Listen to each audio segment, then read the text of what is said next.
Il y a des moments où tu entres dans une pièce et tu comprends instantanément que tu n'as jamais vraiment appartenu à cet endroit. Pas parce que personne ne te regarde, mais parce que tout le monde te regarde sans te voir. Je me tenais devant la villa d'Isabelle, une bouteille de Bordeaux grand cru serrée dans la main, à fixer mon reflet dans la vitre teintée de ma voiture de location. Chemisier repassé, pantalon anthracite, carte militaire accrochée à la ceinture. Pas glamour, pas apprêté, juste moi. 12 ans dans les opérations spéciales. 12 ans à analyser, rediriger, neutraliser des menaces avant qu'elles finissent en une de journal. J'ai travaillé sur des missions à plusieurs continents, briefé des officiers de l'OTAN, contribué à rerouter des drones actifs. Mon équipe opère dans le silence total. Ce qu'on fait, ça ne s'explique pas autour d'une table familiale. Et honnêtement, ça ne s'explique pas à Isabelle. La soirée, c'était le 40e anniversaire de mariage de mes parents. Enfin, de ma mère et de Gérard, mon beau-père. Isabelle avait tout orchestré comme un événement d'État. Des lustres importés de Vienne, des bougies qui coûtaient plus cher que mes Rangers, des serveurs en veste noire qui ne levaient les yeux que si tu tenais ton verre avec suffisamment d'assurance. Ma sœur est décoratrice d'intérieur haut de gamme, le genre dont les projets finissent dans des magazines de luxe. Elle transforme des pièces ordinaires en décors de rêve pour des clients fortunés qui veulent que leur vie ressemble à quelque chose de soigné. Elle avait fait pareil ici. C'est Gérard qui m'avait appelé une semaine avant. Il a dit simplement que ça compterait beaucoup pour ta mère que tu sois là. Ce qui voulait dire qu'elle sera hors d'elle si tu n'es pas là. J'avais failli décliner. C'est Léa qui m'en avait empêché.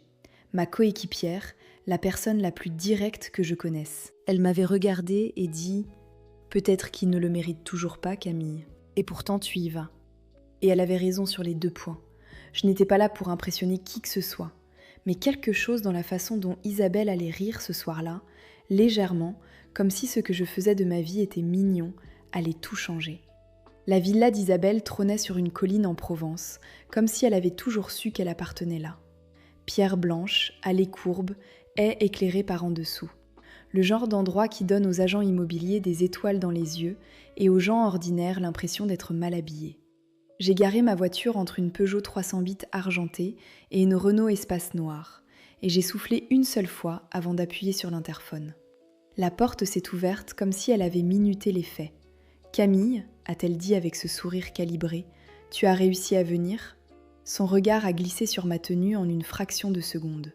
Toujours aussi pratique, je vois. On avait opté pour un thème élégance hivernale. J'espère que tu n'as pas trop chaud. Du poison enrobé de sucre. Ni vraiment impoli, ni vraiment aimable. Isabelle perfectionnait cet art depuis l'enfance. Je lui ai tendu le vin, un Bordeaux grand cru. Je me suis dit que ça irait bien avec du magret ou quelque chose de consistant. Elle l'a pris comme si c'était un sachet de supermarché et l'a passé à un serveur sans le regarder. « Entre, tout le monde est là !» Maman et Gérard en sont déjà à leur 2e verre. Thibaut est quelque part à être charmant. Thibaut, son mari, travaillait dans la promotion immobilière. Il avait cette assurance bronzée et lisse de quelqu'un qui croit que le charme est une monnaie. En franchissant le seuil, j'ai croisé mon reflet dans un miroir de couloir. Et pendant une seconde, j'ai douté. Les invités brillaient, paillettes, costumes sur mesure, parfums importés. La maison sentait la figue et le bois de cèdre, mêlés à je ne sais quelle fleur que je n'aurais pas su nommer. Et moi, j'étais là avec mon chignon serré, mes ongles sans vernis, ma silhouette militaire au milieu de tout ce décor. Quelques visages me disaient vaguement quelque chose, des cousins, des tantes, d'anciens voisins, tous aperçus sur des photos de groupe reçues par mail les veilles de fête. Peut-être la prof de yoga d'Isabelle aussi. Ils formaient des petits îlots soigneusement composés, chacun une vitrine de bonne fortune et de sourires filtrés. Maman a levé les yeux vers moi par-dessus son verre. Elle a posé son verre, m'a regardé et a lâché avec un sourire parfait. « Oh Camille, tu as l'air reposée ?» Reposée. J'ai encaissé le mot en silence. La dernière fois, c'était « tu as l'air en forme », ce qui voulait dire que j'avais pris du poids. Là, reposer signifiait probablement que je n'avais pas pris la peine de me maquiller. Gérard m'a adressé un hochement de tête chaleureux depuis l'autre côté de la pièce. Il avait vieilli, rétréci, comme si ses années à jouer les pacificateurs lui avaient grignoté quelque chose. J'ai traversé la villa comme un fantôme, visible mais jamais vraiment aperçu. À un moment, J'ai longé une table où quelqu'un riait très fort d'une anecdote sur une célébrité croisée dans un vignoble. Et j'ai pensé que c'était étrange de se sentir aussi étrangère à des gens qui partagent votre sang. Le dîner a été annoncé comme une première au théâtre. Un serveur a fait tinter une petite cloche et a parlé avec une voix de velours. La salle à manger s'est ouverte sur une longue table avec des cartons nominatifs qui en disaient plus sur notre famille que n'importe quelle conversation.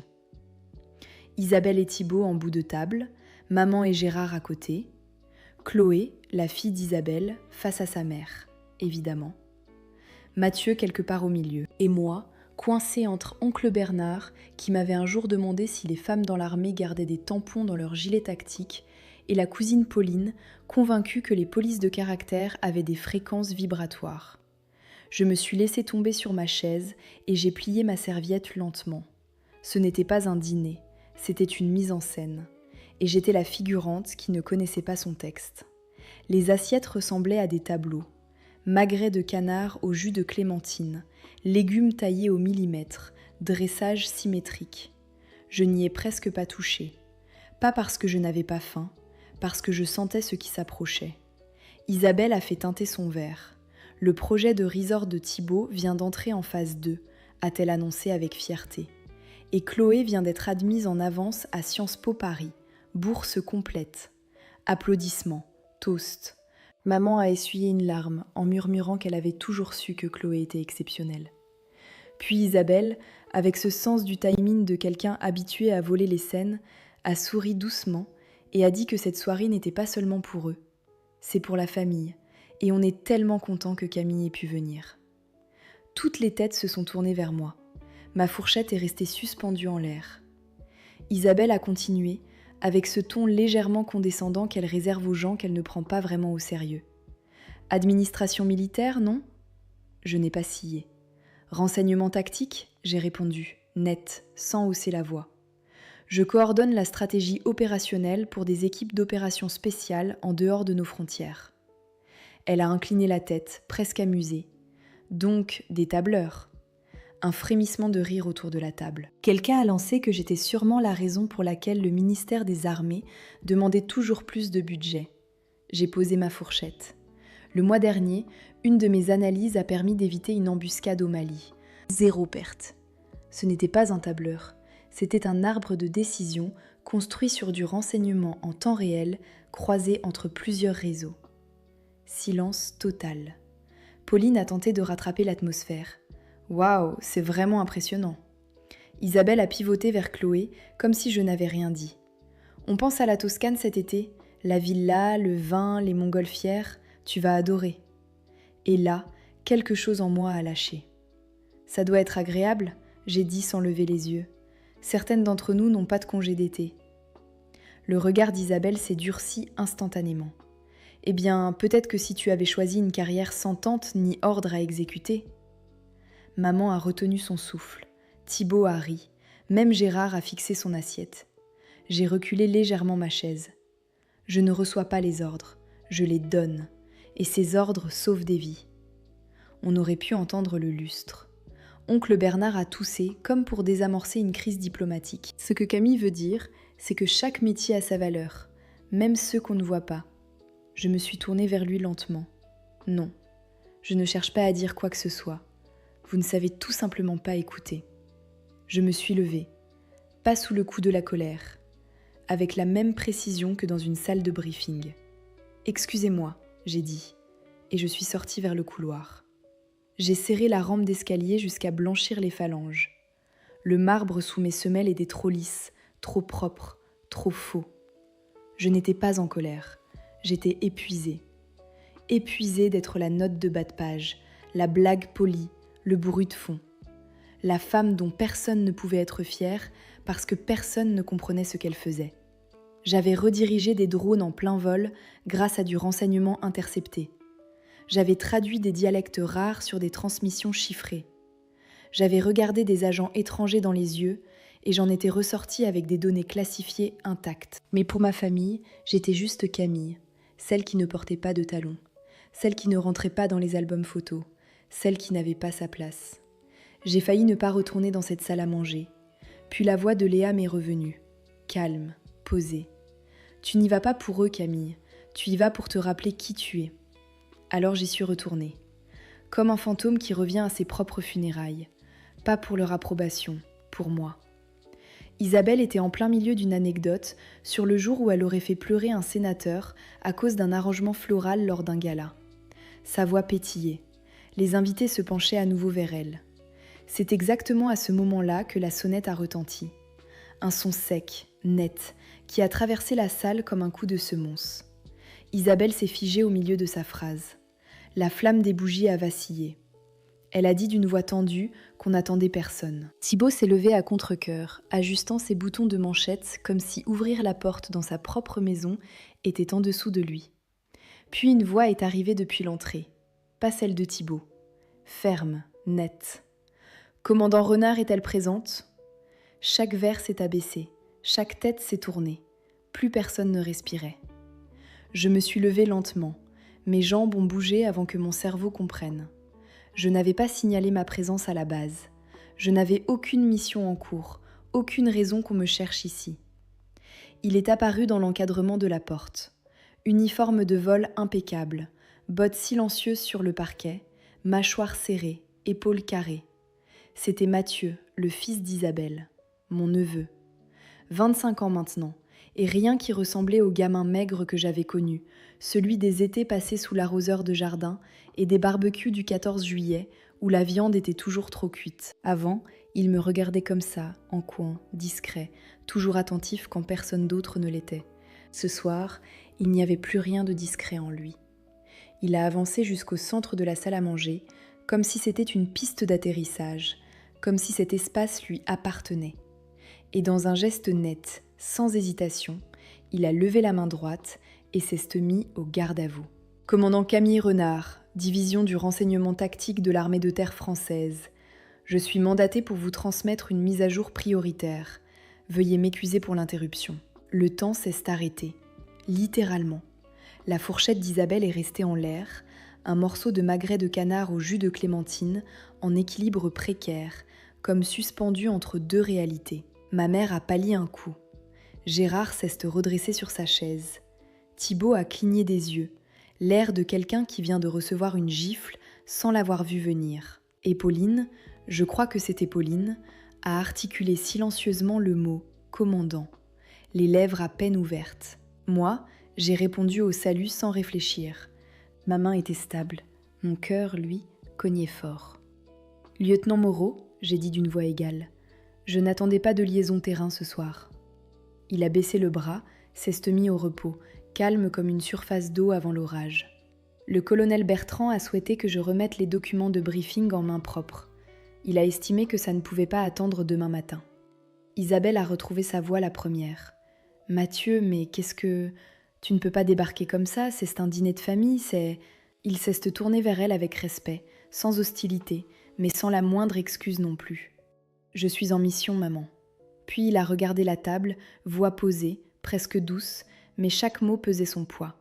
Au cas où ce ne serait pas clair, le commandant Renard était la responsable stratégique de l'opération Bouclier Royal. Ces renseignements ont sauvé mon escadron le mois dernier, pendant un vol à visibilité nulle au départ d'Europe de l'Est. Nous étions à 3 secondes d'être verrouillés par un système de ciblage ennemi. Elle nous a reroutés. Nous sommes en vie grâce à elle. Un silence est tombé. Pas le silence gêné du début de soirée, pas celui qui précède une vanne de Thibaut sur les tableurs Excel. Un silence lourd, immobile, celui qui tombe quand une vérité trop grande heurte quelque chose de fragile. La bouche de ma mère était entr'ouverte. Elle ne parlait pas, elle ne pouvait pas. Isabelle avait perdu cet éclat qu'elle portait toujours, cette assurance de maîtresse de maison qui contrôle chaque détail. Elle ressemblait à quelqu'un qui a oublié son texte en plein milieu de sa propre pièce. Thibaut clignait encore des yeux, toujours. Personne n'a ri. Personne n'a dit quoi que ce soit sur les tableurs. Mathieu a sorti un dossier scellé de l'intérieur de sa veste. Il me l'a tendu, en précisant que c'était de la part du colonel Bertrand, avec la clé de chiffrement et la directive d'intervention à l'intérieur. Je l'ai pris sans un mot. J'ai dit qu'on pouvait débriefer dehors. Il a hoché la tête une seule fois, s'est excusé d'avoir perturbé le dîner, puis a pivoté sur ses talons avec cette précision qu'on n'acquiert qu'à force d'années de terrain, et je l'ai suivi. Le tapis importé n'a presque pas amorti le bruit de mes bottes. Derrière moi, 35 personnes restaient figées, pétrifiées. Je n'ai pas regardé en arrière. L'air froid du dehors m'a frappé différemment. Pas le froid de janvier, le froid du soulagement. J'ai expiré lentement quand la porte s'est refermée. Plus de lustre, plus de plan de table, plus de petites phrases assassines déguisées en inquiétude familiale. Mathieu se tenait près de la fontaine, main dans le dos, posture militaire classique. Mais quand son regard a croisé le mien, il n'y avait plus de formalité. Il y avait de la fierté. Il souriait en disant que c'était quand même sacrément dramatique comme entrée. Je l'ai fixé. Il m'avait tendu un piège. Il a haussé un sourcil, sans la moindre intention de s'excuser. Léa lui avait dit où j'étais. Elle lui avait dit que ma famille était en train d'être elle-même, encore une fois. Il avait estimé qu'il était peut-être temps que quelqu'un leur montre qui j'étais vraiment. J'ai croisé les bras. Il m'avait appelé commandant devant tout le monde. Il a répondu que c'était mon grade. Non. J'ai scruté son visage. Aucune arrogance, aucune mise en scène. Juste une clarté tranquille. Je lui ai dit qu'il n'avait pas eu à faire ça. Il a légèrement changé de posture. Il a dit que si, il le devait. Le paquet de données que j'avais signalé, celui que j'avais étiqueté « Priorité éco », ce renseignement nous avait sauvés. L'appareil volait à l'aveugle dans un brouillard si dense qu'on ne voyait plus les ailes. Mon vecteur de prévision les avait reroutés par un corridor froid, 5 secondes avant qu'ils n'apparaissent sur les détecteurs thermiques. Il a baissé la voix. J'avais déposé de la survie, pas des formulaires. Ils avaient besoin de l'entendre. Il a sorti une enveloppe scellée de sa poche poitrine. Il a précisé que celle-là était vraiment pour moi, du colonel Bertrand. Briefing à 7 heures, mais il avait peut-être légèrement exagéré l'urgence. J'ai souri, un vrai sourire, le premier depuis des jours. Bien joué. Il s'est redressé, mais son salut cette fois était différent, pas protocolaire, chaleureux. Il a dit que j'avais plus de gens qui me respectaient que je ne le croyais, ma tante Camille. Puis il a pivoté et il est parti dans la nuit, et je suis restée seule dans le silence. Ce silence ne pesait pas, il méritait d'être savouré. Je suis restée longtemps sans bouger, l'enveloppe dans les mains, le cœur qui ralentissait enfin. La même maison qui m'avait si longtemps rendue invisible était derrière moi. Les mêmes personnes qui avaient passé des années à décortiquer mes choix se retrouvaient sans mots. Et ce qui m'étonnait le plus, c'est que je n'étais pas en colère. Je ne cherchais aucune validation, je n'attendais pas d'excuses. Ce que je ressentais, c'était quelque chose de rare, un calme profond, le genre qui s'installe quand on a dit la vérité à voix haute et qu'elle a tenu debout. Mathieu n'était pas venu se venger. Il n'était pas venu humilier qui que ce soit. Il était venu rééquilibrer la pièce, simplement, par les mots justes. Et il l'avait fait. J'avais passé des années à attendre d'être reconnue, à me demander si j'aurais dû mieux m'expliquer, si c'était moi qui n'avais pas su créer le lien. Mais là, en uniforme, avec des documents classifiés signés d'un colonel qui me confiait des données critiques, j'ai compris quelque chose. Je n'avais plus besoin qu'il comprenne. Plus du tout. Le lendemain matin, quand je suis rentrée sur la base, le soleil rasait à peine la crête. L'air était vif, net, le genre d'air qui ne ment pas. Je suis entrée directement dans le centre opérationnel pour le briefing du colonel Bertrand. Des interférences près de la ligne sahélienne. Il a dit que quelque chose montait en température. Il voulait mes yeux sur le corridor malien, repérer les points d'étranglement, savoir où ça allait atterrir si ça se mettait à bouger. Je ne me suis pas posé de questions. Je me suis assise, j'ai ouvert la grille de surveillance et j'ai commencé à relier les signaux comme on compose de la musique. Pas d'applaudissements, pas de verres qui tintent, juste le rythme régulier d'un clavier, juste la vie que j'avais construite, décision après décision. En fin d'après-midi, Léa m'a apporté un café sans dire un mot. J'ai levé un sourcil. Elle a souri en coin et elle a dit que j'avais parlé à Mathieu. Il l'avait contacté la semaine d'avant. Il en avait assez qu'on lui raconte ma vie à la place de me la laisser raconter moi-même. J'ai secoué la tête. Il n'avait pas à aller aussi loin pour ça. Léa n'a pas hésité une seconde, elle a répondu que je méritais ce moment et que Mathieu avait juste donné au reste de la pièce la permission de le voir aussi. Je n'ai pas acquiescé, j'ai reconnu. Ce n'est pas pareil. 3 jours plus tard, la sécurité de la base m'a appelé. Un visiteur civil demandait l'accès. Nom déclaré, Isabelle Moreau. J'ai dû faire répéter. Isabelle n'avait jamais mis les pieds ici, jamais posé une seule question sur mon travail, jamais même feint la curiosité. Et pourtant elle était là, devant le poste de garde. J'ai pris une longue inspiration. J'ai dit d'escorter la visiteuse en salle de réunion B, accès non classifié, fenêtre de 10 minutes. Je ne lui devais rien. Mais quelque chose, pas le pardon, juste une curiosité froide, voulait voir ce qu'elle pensait faire là.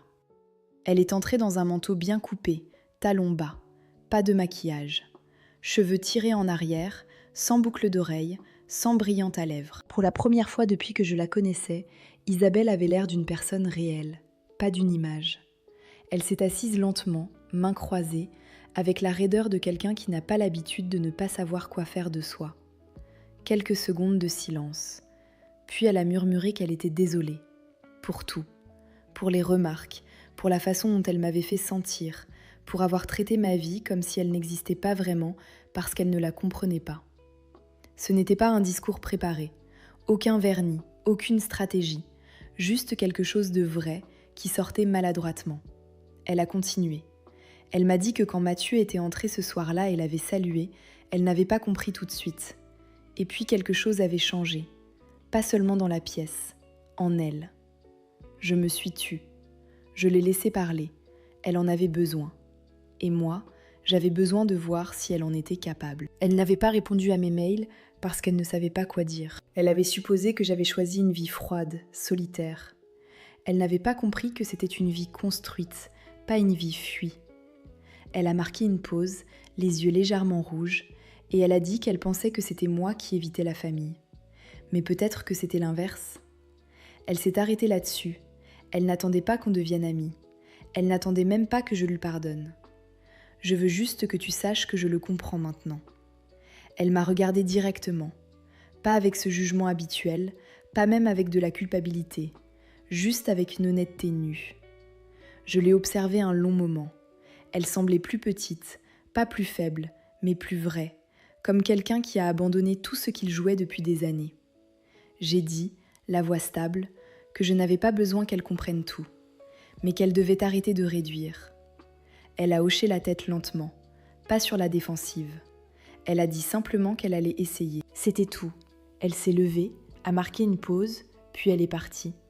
Sans accolade forcée, sans geste qui en fait trop. Elle est sortie calmement, humainement, et c'était suffisant. Je n'ai pas ressenti de triomphe, aucune envie d'insister, de gagner quelque chose. Juste une sensation étrange de clôture, fini d'attendre qu'elle saisisse, fini d'espérer que la pièce me reconnaisse enfin, fini de demander à être vue par des gens qui n'avaient pas gagné ce droit.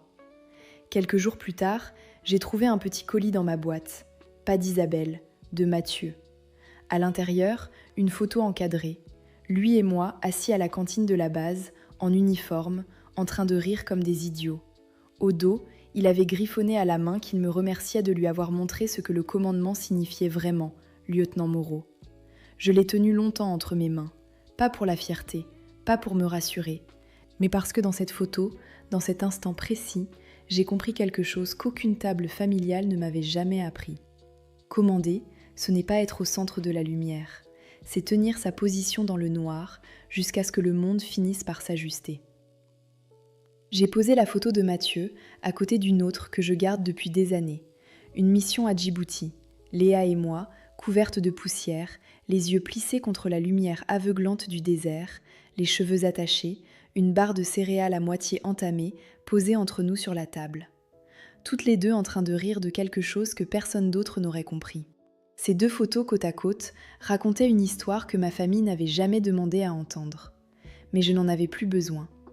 L'une montrait qui m'avait vue quand j'étais jeune, l'autre qui m'avait vue quand je n'avais plus besoin de l'être. Aucune des 2 n'appelait les applaudissements. Aucune n'avait besoin d'explications. Elles étaient simplement vraies. Et parfois, c'est largement assez. Il y a ce mythe que des gens comme Isabelle entretiennent. L'idée que si on ne parle pas de toi, c'est que tu ne vaux pas la peine qu'on te parle. que si ta vie ne rentre pas dans des anecdotes de déjeuner dominical ou des légendes Instagram, tu dois te sentir seule. Mais voilà la vérité, je n'ai jamais été seule. J'avais une mission, j'avais un commandement, j'avais des gens qui me confiaient leur vie dans des ciels noirs, au-dessus de terrains hostiles. Et surtout, je me faisais confiance à moi-même. La fille qu'ils avaient ignorée à 13 ans parce qu'elle était trop silencieuse. La femme qu'ils avaient balayée du regard parce qu'elle portait un uniforme plutôt que des talons. La sœur qu'ils appelaient autrefois presque, ou peut-être un jour. Elle n'existe plus. À sa place, il y a une femme qui commande. Pas seulement par le grade, par la clarté. Je n'ai plus besoin d'expliquer mon chemin. Il n'a pas à ressembler au leur. Il n'a jamais été censé le faire. Ce dîner n'a pas réécrit l'histoire. Isabelle n'est pas soudainement devenue la sœur dont j'avais besoin à 19 ans. Ma mère n'a pas présenté ses excuses pour cet anniversaire raté. Thibaut n'a pas croisé mon regard quand je suis passée près de lui. Et c'est bien ainsi. Ils restent ce qu'ils sont, polis, calibrés, présentables. Mais moi, j'ai changé. Parce que pour la première fois, je n'avais plus besoin qu'ils changent eux aussi. Je ne cherchais plus leur reconnaissance. Je ne me suis pas ratatinée quand la lumière m'a évitée. Je me suis levée, j'ai pris de la place, et je suis sortie. Pas diminuée, solide. Tu ne dois rien à personne en matière de visibilité. Tu n'as pas à prouver ta valeur en spectacle. Certaines d'entre nous n'étaient jamais censées trouver leur place à leur table. Certaines d'entre nous étaient faites pour en construire une nouvelle. Si cette histoire t'a touché, dis-le moi dans les commentaires. Ce que tu ressens, ce que ça a réveillé en toi. Cette chaîne existe pour celles qui avancent sans qu'on leur demande, pour celles qu'on n'a pas vues venir. Abonne-toi, parce qu'ici, tu n'as rien à justifier.